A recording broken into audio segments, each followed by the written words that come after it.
جب کسی چیز کی امانت آپ کے پاس سونپی جائے اس میں خیانت کرنا یہ منافقوں کی نشانی ہے. وَإِذَا اؤْتُمِنَ خَانَ، جب اس کے پاس کوئی دھروہر رکھا جائے، چاہے بات کا دھروہر ہو، چاہے مال کا دھروہر ہو، چاہے سامان کا دھروہر ہو، جب اس کے پاس کوئی امانت رکھی جائے، چاہے بات کی امانت، چاہے مال کی امانت، چاہے سامان کی امانت، تو اس میں کیا کرے؟ وہ خیانت کرے. اس میں کیا کرے؟ خیانت. یہ خیانت کرنا یہ منافقوں کی نشانی ہے. شروع درس میں بات آئی تھی. دیکھیے آج بہت ساری کمپنیاں، بہت سارے مؤسسات، شرکات، بہت سارے آفیسز، پہلے قلم سے دستخط لیا جاتا تھا نا، حاضری کی قلم سے. جب لوگ خیانت کرنے لگے، آئے 9 بجے لکھ دیا 8 بجے، گئے 11 بجے، اور ٹائم لکھنے کے لیے لکھ دیا 12 بجے. تو کیا آیا؟ مشینیں آئیں. کارڈ مارو، کارڈ مارو، ایسے ڈال دو مشین میں، پرنٹ ہو جائے گا کہ کتنے ٹائم آئے. اس میں جب خیانتیں شروع ہوئی تو کیا ہو گیا؟ کیونکہ ہم بیٹھے اپنے آفس میں، اصغر صاحب ہمارے دوست ہیں، میں نے کہا یار آج تھوڑا سا کام ہے، میرا کارڈ مار دینا. تو میرا کارڈ مار گیا. میں اپنے گھر میں ہوں اور کارڈ میں آفس کا ٹائم پرنٹ ہو گیا. جب یہ خیانتیں آئیں اور ان ساری مشینوں سے فائدہ غیر مسلموں کو ہوا میرے بھائیوں ساتھیوں، تو اب مشین کے آگے ہی جانتے ہو، انگوٹھا لگاؤ یا مشین کے سامنے کھڑے ہو جاؤ، آپ کا فیس آئے گا. اب کہاں چوری کر پاؤ گے؟ یہ ساری چیزیں کیوں پیدا ہوئی؟ رجسٹر حاضری چلو ترتیب کے لیے ہے، یہ مشینیں، یہ کارڈ کی پرنٹنگ. کل ایک صاحب میرے پاس فون کیے، تو انہوں نے کہا یار ہمارے آفسوں میں بڑی سختیاں ہونے لگی. ہم نے کہا کیا ہوا بھائی، کیا سختی ہو گئی؟ کہ مولانا ابھی تو کارڈ ہی تھا، اب تو وہ فوٹو لینا پڑتا ہے، وہ مشین کے سامنے کھڑا ہو فوٹو لے لیتا ہے. ہم نے کہا اس میں پریشانی کیا بھائی؟ یہ سختی ہے. اللہ کی قسم اسی وقت میرے من میں بات ہے، ہمارے آفس میں بھی یہی چیز ہے. ہم تو انگوٹھا لگاتے ہیں کیونکہ میرا قد چھوٹا، مشین تھوڑی ہائی ہے، اونچی ہے، کھڑے ہو جاؤ، جس ٹائم آئے اسی ٹائم آپ کا پرنٹ ہو گیا. واللہ کل میرے ذہن میں بات ہے، پہلے سے بھی کل اور یاد کیا، اللہ کا احسان ہے کہ اللہ نے ان مشینوں کو ایجاد کر دیا. کم سے کم ہم خیانت سے تو بچ رہے ہیں. یہاں ایک بات موضوع سے ہٹ کے اور کرو، جو بھی نیک کام کرو دنیا کے لیے نہ کرو، اللہ کے لیے کرو. جس گناہ سے بھی بچو، سماج کے ڈر سے نہ بچو، اللہ کے ڈر سے بچو. اگر اللہ کو خوش کرنے کے لیے کوئی نیک کام کیے وہ قبول ہوگا. کسی گناہ اور پاپ سے بچے، اللہ کے ڈر سے اس پر ثواب ملے گا. سماج کے ڈر سے، سماج کے لیے آپ نے کوئی نیک کام کیا، فورمین یا مدیر یا پردھان یا M P M L A یا حکومت کے ڈر سے، باپ کے ڈر سے، ماں کے ڈر سے، بڑے بھائی کے ڈر سے کسی گناہ سے آپ بچے، تب بھی آپ گنہگار ہیں. گنہگار ہیں کہ نہیں؟ کیونکہ آپ اللہ کے ڈر سے نہیں بچے. نیکی بھی اللہ کی رضا کے لیے اور اللہ کے حکم پر چلتے ہوئے اور اللہ کے ڈر سے. برائی سے بچنا بھی اللہ کے حکم پر چلتے ہوئے، اللہ کی پکڑ اور اللہ کے عذاب سے ڈرتے ہوئے. تو یہ مشینیں کیوں آئی بھائی؟ یہ کیمرے کیوں؟ سی سی کیمرے، کیا کون سے کیمرے آئے؟ کیوں لگے؟ حکومتیں پریشان ہیں. کیوں؟ جب سماج میں خیانتیں پیدا ہونے لگی، چوریاں ڈکیتیاں جب ہونے لگی، تو ان فیکٹریوں اور کمپنیوں کو اس کی ضرورت پڑی. اور ایک دن آئے گا میرے بھائیوں، سماج اتنا بگڑتا جا رہا ہے. اللہ تعالی ہماری اصلاح فرمائے، ہماری آل اولاد کی اصلاح فرمائے، آمین رب العالمین. اللہ ہماری سدھار کرے، ہماری آل اولاد کی سدھار کرے. سماج میں یہ منافقوں کی عادتیں، کافروں کی عادتیں اتنی زیادہ عام ہو رہی ہے کہ خطرہ لگتا ہے کہ گھر پہ سی سی کیمرہ نہ لگانا پڑے. بے حیائیاں، بدکاریاں، فحشکاریاں، خیانتیں گھروں کے اندر، سماج کے بگڑنے کی وجہ سے، نیٹ کی وجہ سے، میڈیا کی وجہ سے ایسا ہو رہا ہے کہ گھر میں شوہر کو سی سی کیمرہ لگا کر کے جانا پڑتا ہے. کیوں ڈاکٹر صاحب؟ بگڑا ماحول کہ نہیں؟ ان برائیوں کی گمبھیرتا اور خطرناکی پر دھیان دو، رب سے رجوع کرو اور اپنے گھروں کی اصلاح کرنے کی کوشش کرو. اور گھروں کی اصلاح کے لیے سب سے زیادہ دعا کی ضرورت ہے، کیونکہ سماج اتنا پراگندہ ہو چکا ہے کہ دین ایک دم اجنبی ہوتا جا رہا ہے اور برائیاں سر چڑھ کے بولنے لگی۔ آ رہا ہے بگاڑ کے نہیں آ رہا؟ کیا آج کوئی باپ یا کوئی دیندار باپ یا ماں مطمئن ہے کہ 2 دن کے لیے 2 جوان بچیوں کو اپنے گھر میں چھوڑ کے چلے جاؤ اور ہماری بچیاں صحیح سالم رہیں گی؟ ہے بہت کم ہی فیملیاں ایسی ہوں گی، سماج کے بگاڑ کی وجہ سے، نیٹ کی وجہ سے، میڈیا کی وجہ سے، ٹیلی ویژن کی وجہ سے، موبائل کی وجہ سے۔ ہے بات صحیح کہ نہیں؟ آپ لوگ بھی محسوس کرو کہ نہیں محسوس کرو؟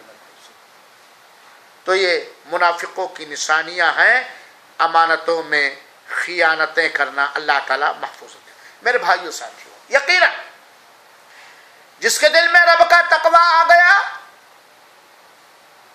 اور جسے جنت کی پیاس لگ گئی، جس کے دل میں رب کا تقوی اور خوف بیٹھ گیا اور جسے جنت کی تڑپ اور لالچ لگ گئی، وہ اپنے آپ کو سترک رکھے گا، چوکنا رکھے گا اور اپنے اندر منافقوں کی عادت لانے سے بچے گا اور بچائے گا۔ صحیح بات ہے کہ نہیں؟ لیکن جس کے دل میں اللہ کا ڈر نہیں ہوگا، منافقوں کی ایک نشانی اور تھی، وَإِذَا قَامُوا إِلَى الصَّلَاةِ قَامُوا كُسَالَىٰ، نماز پڑھتے تھے لیکن نماز پڑھتے تھے تو ایسے کھڑے ہوتے تھے جیسے ایک سست اور لاپرواہ آدمی۔ آپ دیکھ لیجئے، بہت سارے لوگ آ گئے نماز میں، نماز پڑھنے آئے لیکن اس چستی کے ساتھ، اس ڈر کے ساتھ نماز نہیں پڑھے جس طرح نماز میں احسان اختیار کرنے کا اللہ تعالیٰ نے، اللہ کے رسول نے حکم دیا۔ صحابہ کرام رضوان اللہ علیہم اجمعین ہمیشہ گھبرائے ہوئے ہوتے تھے، ڈرے ہوئے ہوتے تھے کہ ہمارے عمل میں کہیں نفاق نہ آ جائے، منافقوں کی عادت نہ آ جائے اور ہم جہنم کا لقمہ بن جائے۔ صحابہ کرام کے اندر یہ چیز تھی۔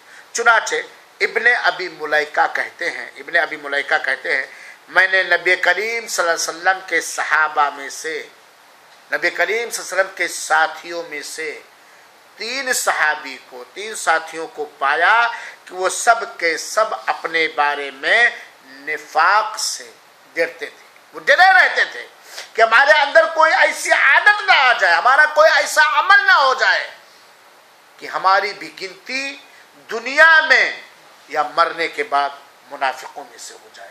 یہ اتنا سترک اور اتنا گھبرائے رہتے ہیں۔ ابراہیم تیمی کہتے ہیں کہ میں نے جب بھی اپنی زبان سے کہی ہوئی بات کو اپنے عمل پر پیش کیا تو میں اپنے اندر منافقت کا خطرہ محسوس کرنے لگا۔ کیا مطلب؟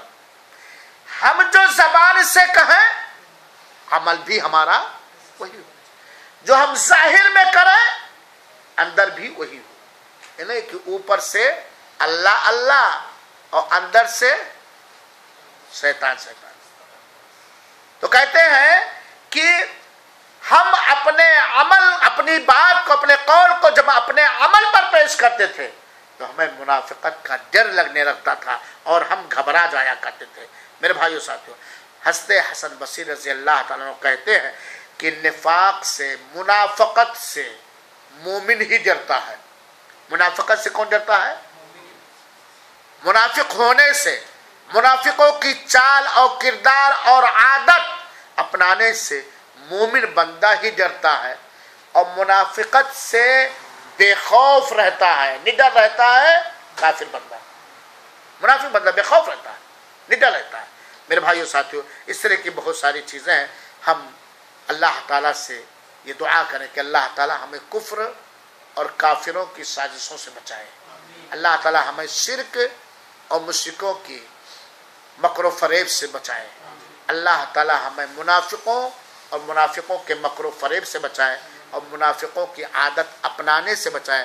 اللہ تعالیٰ ہمیں مخلص مومن بنائے، سچا مسلمان بنائے، ایمان اور اسلام کو پڑھنے، سمجھنے اس پر عمل کرنے اور دوسروں کو سمجھانے کی توفیق عطا فرمائے۔ اللہ ہمارے گناہوں کو معاف فرما دے، ہماری نیکیوں کو قبول فرما لے۔ اللہ تعالی ہمیں دنیا میں عزت دے، نجات دے، صحت دے، عافیت دے، حلال رزق دے، صحیح اولاد دے، اولاد کی اصلاح فرمائے، اور مرنے کے بعد اللہ تعالی ہمیں قبر کے عذاب سے بچائے، جہنم کے عذاب سے بچائے، میدان محشر کے دن ہماری حفاظت فرمائے، پرصراط پر اللہ تعالی ہمیں نور دے۔ اللہ تعالی ہمیں جہنم کے عذاب سے نجات دے کر کے اپنی احسان کے ذریعہ، اپنے کرم کے ذریعہ، اپنی رحمت کے ذریعہ اللہ تعالی ہمیں جنت الفردوس عطا فرمائے۔ الہ العالمین تو دنیا میں ہمیں اپنے دوسرے مومن بندوں کو زیادہ سے زیادہ فائدہ پہنچانے کی توفیق عطا فرمائے، اور ہماری نیتوں میں اخلاص عطا فرمائے۔ آمین۔ وصلی اللہ وسلم علی نبینا محمد صلی اللہ علیہ وسلم، وآخر دعوانا ان الحمد للہ رب العالمین، والسلام علیکم ورحمۃ اللہ وبرکاتہ۔